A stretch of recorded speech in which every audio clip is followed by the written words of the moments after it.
An Erios original.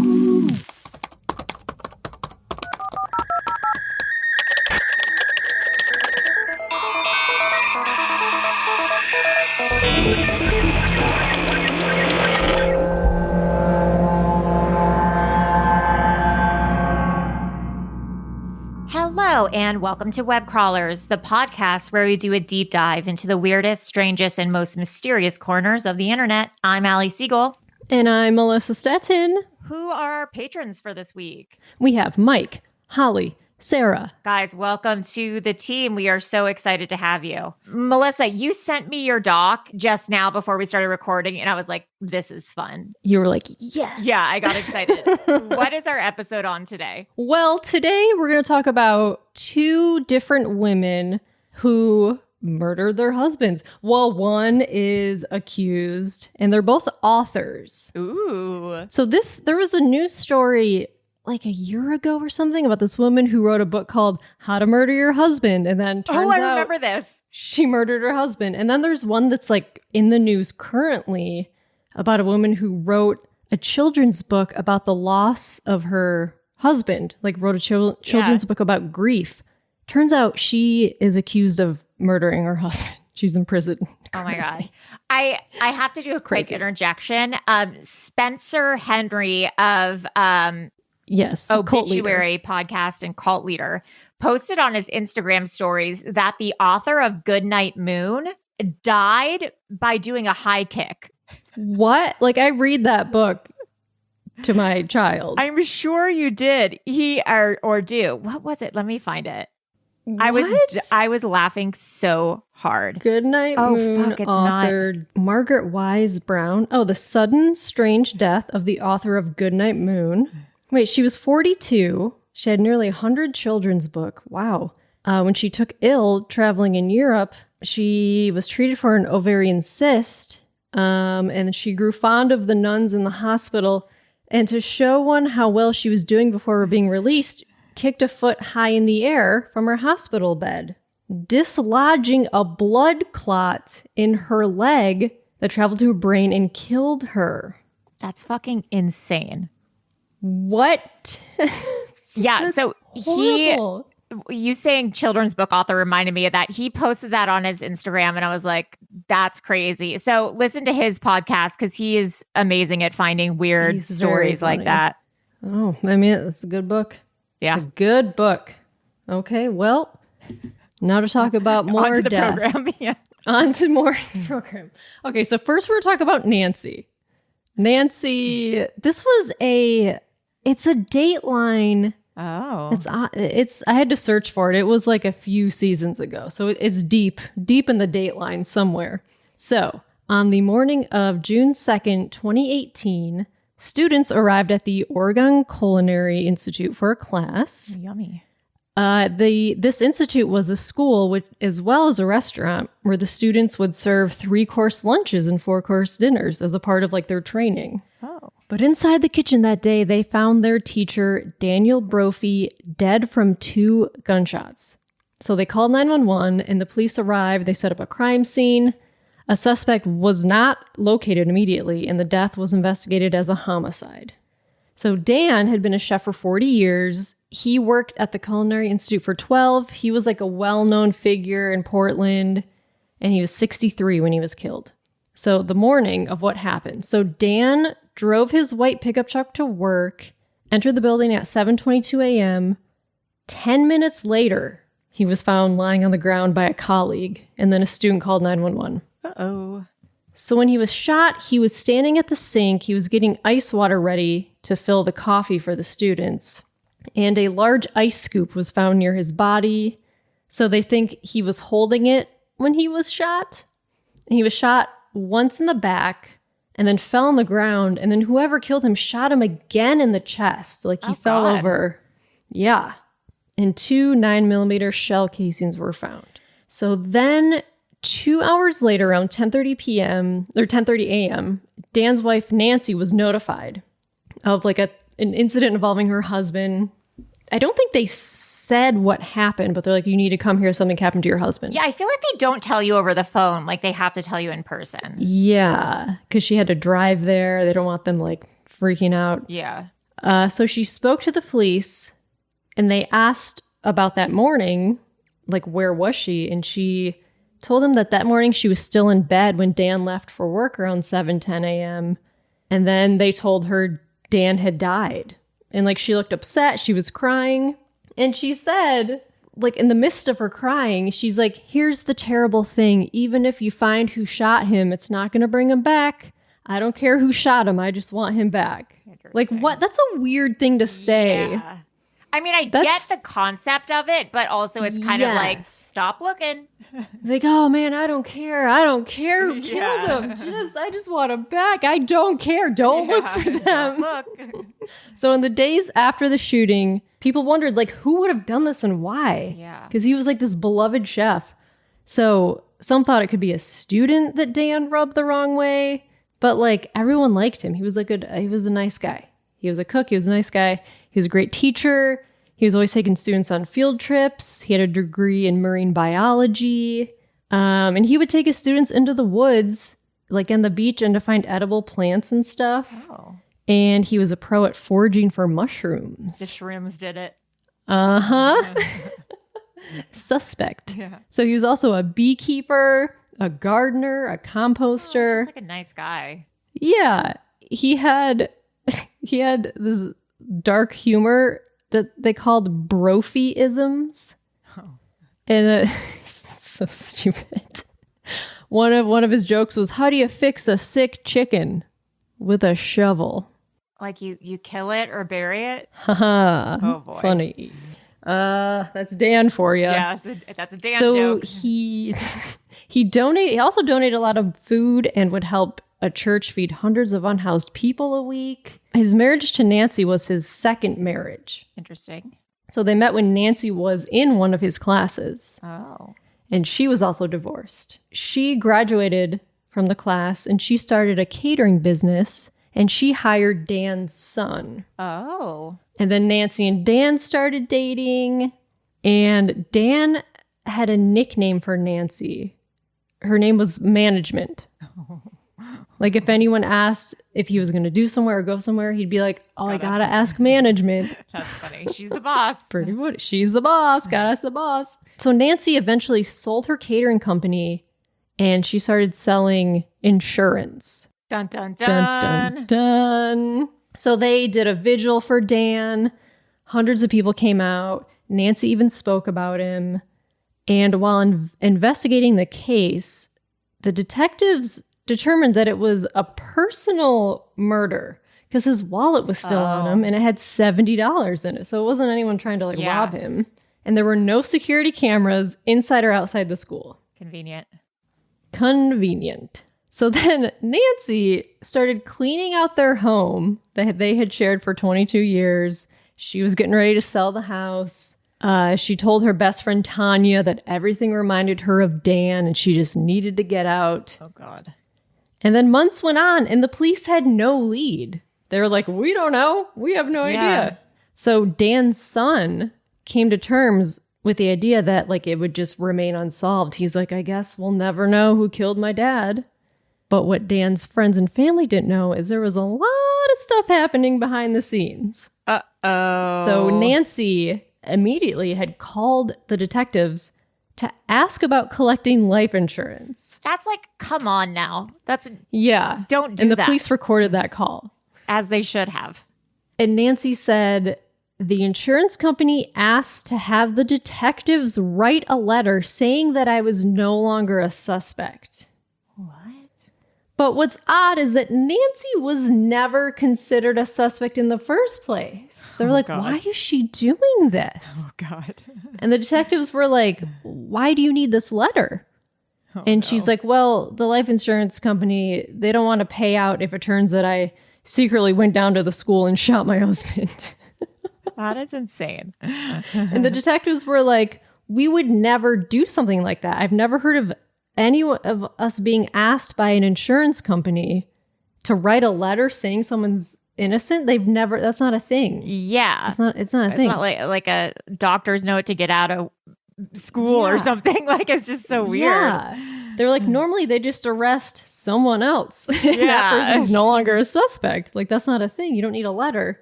And Nancy was like, yeah, well, it's a dumb policy, and like, it's only $40,000 too. So like, it's not like I'm getting millions. What? Or was she? Dun, dun, dun. Dun, dun, dun. So the detectives did some digging and found an old blog post written in 2011 titled How to Murder Your Husband by Nancy Brophy. Oh, Jesus. It's always those old blog posts coming back to bite you. Always. She was a romantic suspense writer. And she said, I spend a lot of time thinking about murder and consequently police procedure. After all, if the murder is supposed to set me free, I certainly don't want to spend time in jail. And let me say clearly for the record, I don't like jumpsuits, and orange is not my color. Oh my God. And she had like a list of motives in this blog post. One of them was financial. She said, divorce is expensive, and do you really want to split your possessions? Or if you married for money, aren't you entitled to all of it? The drawback is that the police aren't stupid. They are looking at you first, so you have to be organized, ruthless, and very clever. Husbands have disappeared from cruise ships before. Why not yours? That was her first motive. Oh my God. Second motive, crime of passion. In anger, you bash his head in or stab him with a kitchen knife. Most of the time, there's a trail that directly leads to you.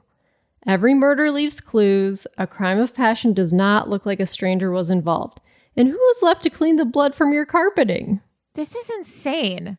And then the third motive on this post says, fell in love with someone else. Let's say your church frowns on divorce. You need to be a widow. So just kill your husband? Fall out of favor. I should mention that it helps if you aren't too burdened by the 10 Commandments. And then another thing she wrote was options to consider. Guns. They're loud, messy, require some skill. And if it takes 10 shots for the sucker to die, either you have terrible aim or he's on drugs. Oh my God. The next option is knives. Really personal, blood everywhere, ew. Third option is a garrote. How much upper body strength does it require to strangle somebody? Fourth option, poison.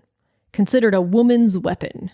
Arsenic is easy to obtain, and worse, easy to trace. It takes a month or two to kill someone, plus they are sick the entire time. Who wants to hang out with a sick husband? And she wrote, I find it easier to wish people dead than to actually kill them.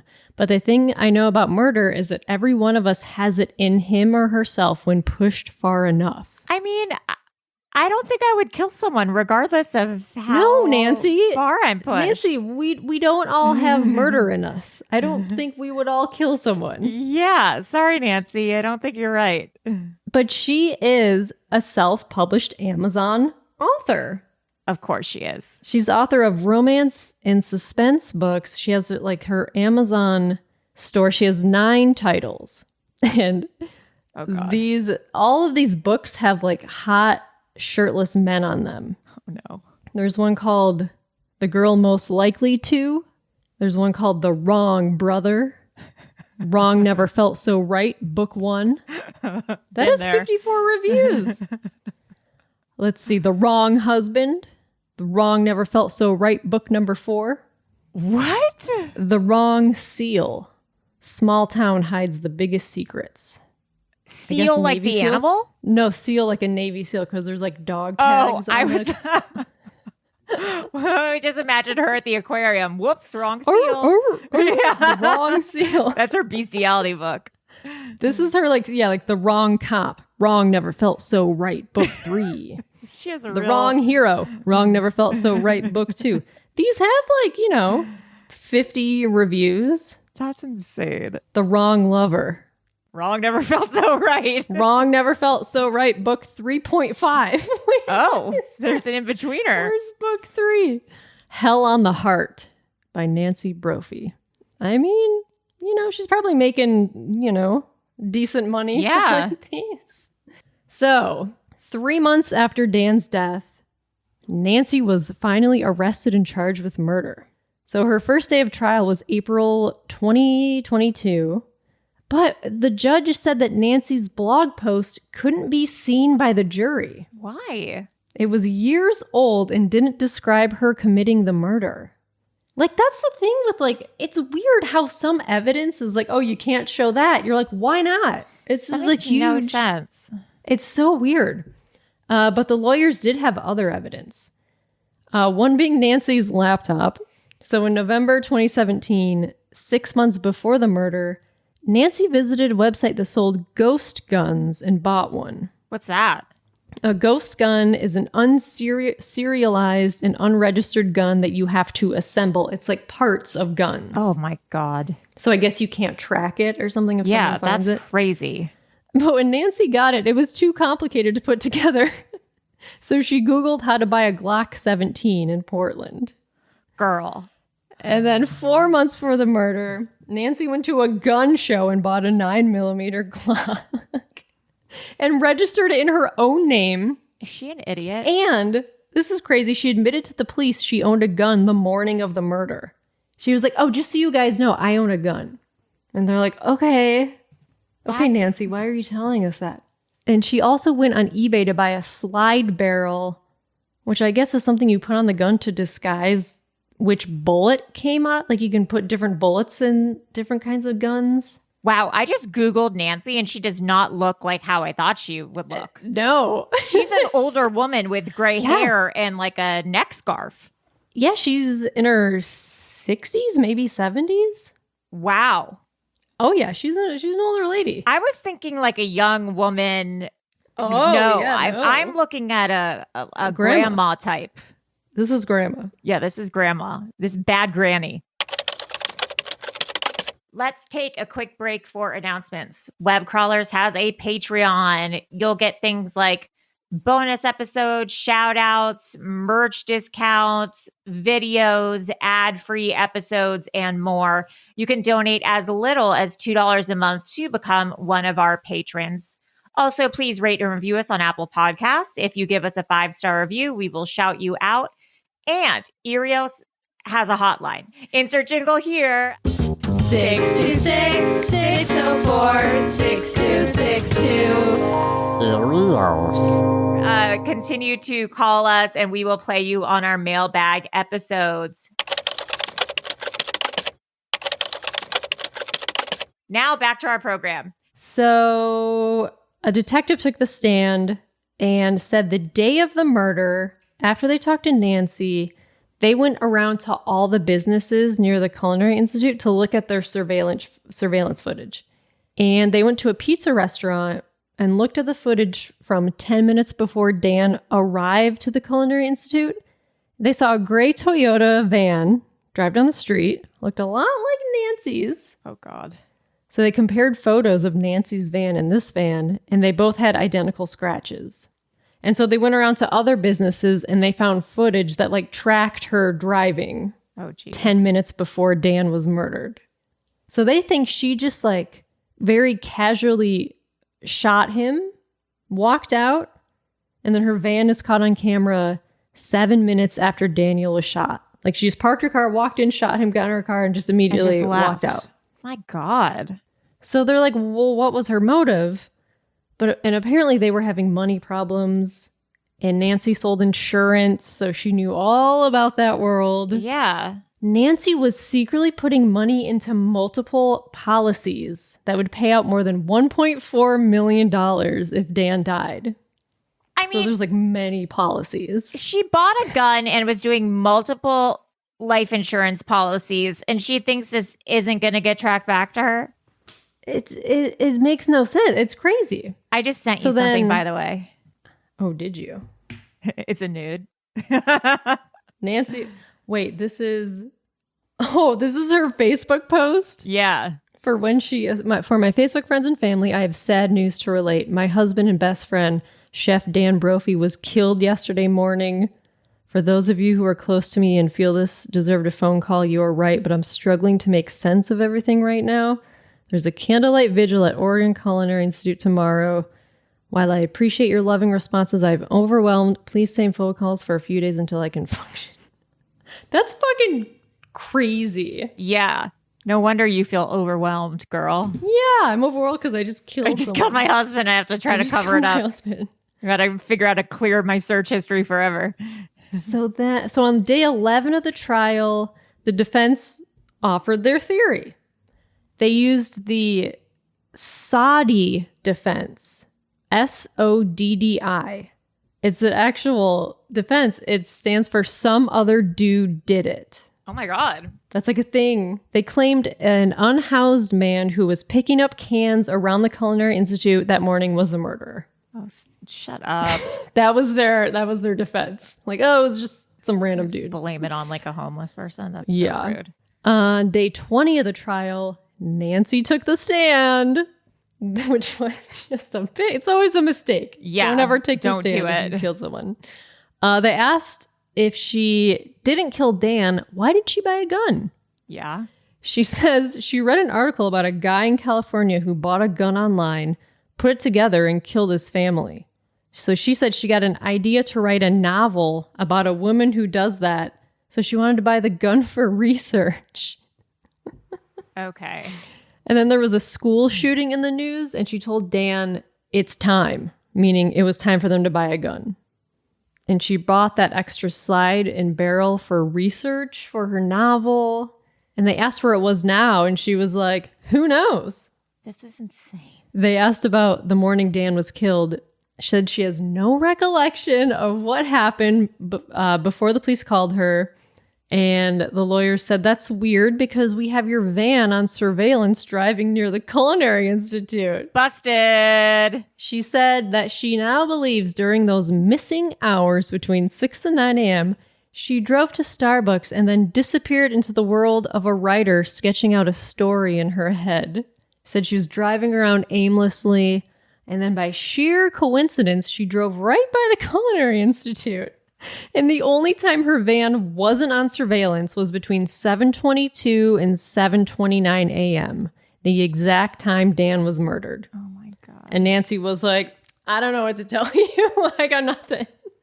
So that blog post that originally was not allowed as evidence, the judge allowed the prosecutors to use what was in the post as basis for questions. Like, do you find divorce is expensive?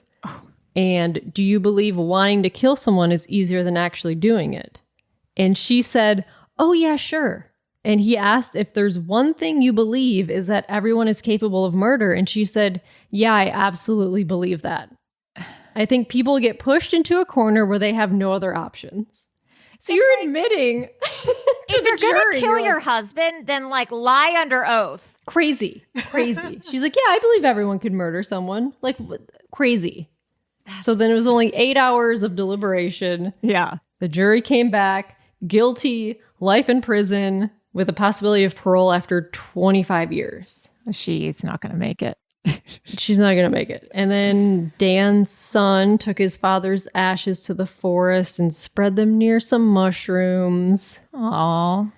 There was a Lifetime movie. Yeah, I saw that. Called How to Murder Your Husband, the Nancy Brophy Story. Stars Sybil Shepherd as Nancy Brophy and Steve Guttenberg as Daniel Brophy. Shut up. We got to get Steve Guttenberg on the pod. Yeah, your mom's BFF. Yeah, she actually just went back east to see him in a play. Oh, how wonderful. Yeah, he's in a one-man show about his life, and my parents took their first trip in several years to see it. Whoa. Yeah. So that's nice. I love the Guttenberg. Love the Goot. Love the Goot. He has several haunting stories. Oh, that's ghost stories. So yeah, that's why I need to reach out to him so he'll come on and tell us his ghost stories. Steve. Ghosts with Gutenberg. Ghosts with Gutenberg. Ghostenberg. Ghostenberg. Steve Ghostenberg. Nope, that doesn't really work. So yeah, Nancy's in prison. Killed her husband. It's ridiculous. So then there's this other, because I was looking up Nancy and I just searched like author who killed husband. And then I found this other story that's like currently happening. And my sister like texted it to me. Was like, have you heard of this? I was like, yes. So May 8th, 2023, a couple weeks ago, Kouri Richins was charged with the murder of her husband. So Kouri Richins wrote a children's book about the loss last year of her husband, Eric. It's called Are You With Me? She said it was an effort to help their sons grieve and heal. And now she's in prison. Oh, no. Accused of murdering her husband. Oh, God. So Kouri and Eric were married for 10 years. They had 3 young boys. Eric died March 2022 from a fentanyl overdose. Oh, man. What's weird is that years ago, they were on a trip to Greece. Eric became violently ill after Kouri gave him a drink. Oh, no. And he later called his sister, saying he believed Kouri had tried to kill him. Like, he was, like, suspicious of her. And he stayed with her? I guess. Like, he called it, was like, I think she's trying to kill me. It's very strange. So, Eric had previously told his family if anything happened to him, she was to blame. That's crazy. Yeah. So, I read that he stayed together they had 3 young boys. For the kids. So, Eric had concerns up in the months before his death. He had changed his will and life insurance beneficiary from his wife to his sister. Uh-oh. There's a search warrant that says he was looking for a divorce and wanted his kids taken care of. So he was looking for a divorce. Yeah. There were also signs that Kouri was doing a little financial shenanigans. Uh-oh. So in January 2022, Eric's wife logged into Eric's life insurance policy, which is like his agreement with his business partner, and changed them from each other's beneficiary to her as the only beneficiary. Oh, God. And so Eric was notified. Like, the insurance company was like, this was changed. Your wife changes to her name. And so they were able to change it back. And this was 3 months before he died. And then on Valentine's Day 2022, they had a dinner at home. Eric again became very ill. That's so funny. And Eric told a friend that he thought his wife was trying to poison him. I'm sorry. If my wife tried to poison me twice, I wouldn't stay together for the kids. I'd be like, maybe it's better for the kids if we divorce, if my wife's continually trying to kill me.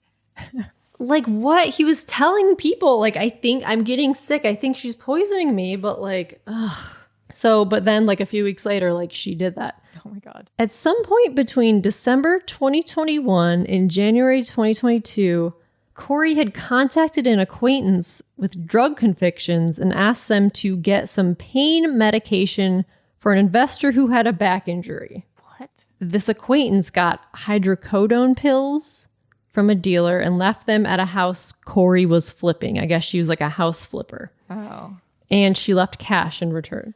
But then Kouri reached out to this drug dealer again, claiming the investor wanted something stronger and asked for some of the Michael Jackson stuff, specifically for fentanyl. So 3 days before Valentine's Day, Kouri paid $900 for 15 to 30 fentanyl pills.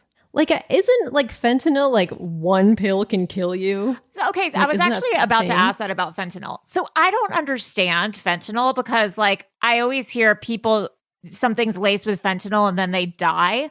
But then Yeah. also I know they use fentanyl in hospitals. So I'm just like so yeah, confused I got about fentanyl. for when I did IVF. I think they put fentanyl to put you to sleep.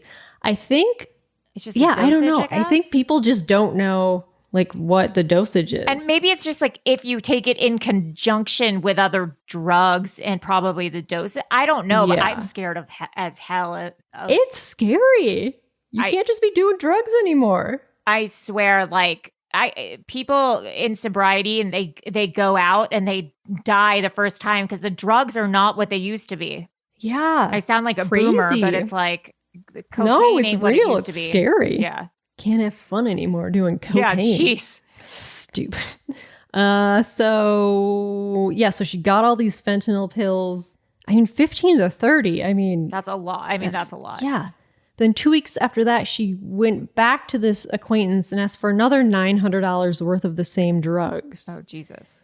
Wait, so maybe she did put 15 to 30 pills in the thing on Valentine's Day and he didn't die. So maybe they weren't very strong or something. Yeah. But that's crazy. Or maybe they weren't fentanyl. Maybe she put like 30 extra strength Tylenol in Yeah. his- I know. It's probably like fake fentanyl. Yeah. But Eric died 6 days later of a fentanyl-laced Moscow Mule. Jesus Christ. And Kouri almost immediately closed on this huge house, which they'd allegedly been arguing about. Convenient. The relatives believed Eric was going to tell his wife that he didn't want to buy the home. Like, there's pictures of this huge house that she wanted to buy and like flip. And he was like, no, it's too expensive. We're not doing that. So he conveniently died. And she held a party at her new home the night that she poisoned him. She didn't know that he had died, or like she made him dinner. Yeah. He drank the stuff. She had a party at that new house that night. Probably for an to alibi. To celebrate the property deal. And then his body was found at 3 a.m. the next day. Jesus Christ. So she just like poisoned him, was like, I'm out, and going to party at this new house I just bought. So Eric had never told her that he had taken her out of the will. Oh! And it was apparently at the party that she discovered this. Because I think she had called, or she was looking up her coverage or something, and she was no longer in the will. Oh, shit. She was assuming she was going to get this huge fucking life insurance payout. But she was like, what the fuck? Oh, shit. So she ended up writing this book, because they didn't suspect it was her. Right. For like a year. She wrote this book. She did TV interviews. She was like, it completely took us all by shock. We have 3 little boys, 10, 9, and 6. My kids and I, we kind of wrote this book on the different emotions and grieving processes that we've experienced in the last year. Oh my God. So then 2 weeks after he died, Kouri put this 20,000 square foot house back on the market. 20,000 square foot? It's a huge house. So, because she learned she wasn't on the will, she's like, fuck, I'm not getting all this money. And it currently has an asking price of $3.75 million. Where is this house? I think it's in Utah. Oh, I was like, a burn down house in Los Angeles is I know. $4 million. A 20,000 square foot house in LA is like $50 million. Yeah. So where is this house? Yeah, I believe this is in Utah. So Kouri began experiencing financial problems as early as 2016. She started secretly stealing money from Eric to flip houses. But then in September 2020, he discovered that she had stolen like $100,000 from his bank account and spent like 30 grand on his credit cards. And then also using his power of attorney to secure a $250,000 loan and cashing checks from his business for her own use. Oh my God. But she was just arrested and charged with there hasn't been a trial yet, but she was arrested and accused of. We'll have to do an episode when there's a trial. Yeah. It's fucking crazy. That's insane. She's like doing these interviews like, oh yeah, my husband died. We wrote this book. It's so weird to me when like murderers and criminals do publicity. Yeah. Like it's the same with like the It's Real crazy. Housewives. I'm like, what are you doing? People are going to look into you more. Yeah, like Jen Shaw. Yeah, so I don't know when that trial is, but she's arrested. Wow. Wow. She's 33. Oh, she's young. Yeah, her husband was 39. I don't think that house is sold. Sold to the highest bidder. We bought it. Guys, well, we will keep you updated on this trial as it continues. If you guys have any more information on this, or if you know any other female writers who have killed their husbands, Melissa, where can people reach us? You can email us at webcrawlerspod@gmail.com. All right. Well, I am Allie. Don't kill your husband. You're honestly not going to get away with it. It's just really not worth it. See you all. And I am Melissa. I mean, you know, everyone is capable of murder. Try it once. At some point in their life. Watch out, Martin. Watch out. Melissa's coming after you. No. All right. Bye, guys. Bye.